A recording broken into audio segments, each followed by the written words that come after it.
Good morning students, welcome back to my YouTube channel. This is waris Jamal. I hope you are very good at your home and you are studying very well. I am coming with my new video related to the disadvantages of DHTML. This all about my videos that I am creating about the DHTML is related to the chapter of CSS for class 10th. Students, in my previous video I have discussed about the advantages of DHTML, but where there is a advantages there must be some disadvantages. So first of all students, you can look at my board. I have written something, 3 disadvantages I have written. The first one, that the disadvantages is DHTML is not supported by all the web browsers. DHTML is not supported by all other web browsers. It is only supported by the recent web browsers such as Netscape Navigator 6.5 version, Internet Explorer 5.5 version and Opera 5. It means that the older version of the web browsers is not supported by the DHTML. Whenever you are writing the DHTML code in the notepad and try to run in the old version of the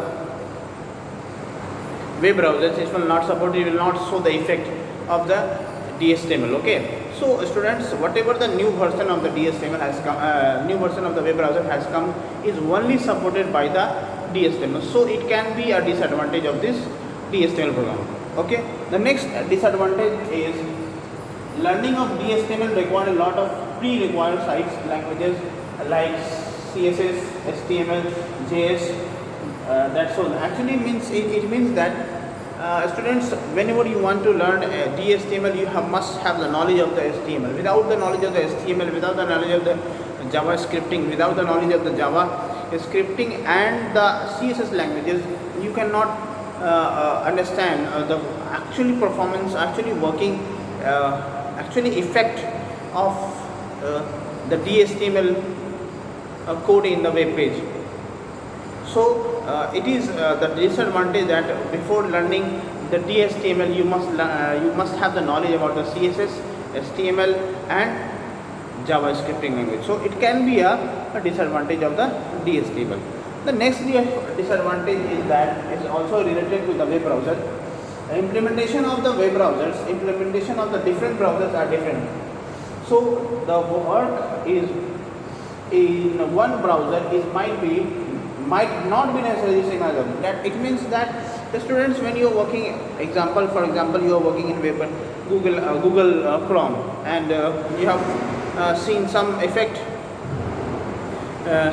in the web page, and you will not confirm that the same effect will appear in the different web browsers like Mozilla Firefox and Internet Explorer and Opera Mini. It means that the effect can be varies. The effect can be varies. They are not even. They are odd. They are not same in the same. The effect are not same in the web browsers. So the DHTML codes effect or the thing that you want to apply, it will differ in web browser to web browser. It is also a disadvantage, big disadvantage of DHTML. One more disadvantage of the DHTML is, I have not written on the board.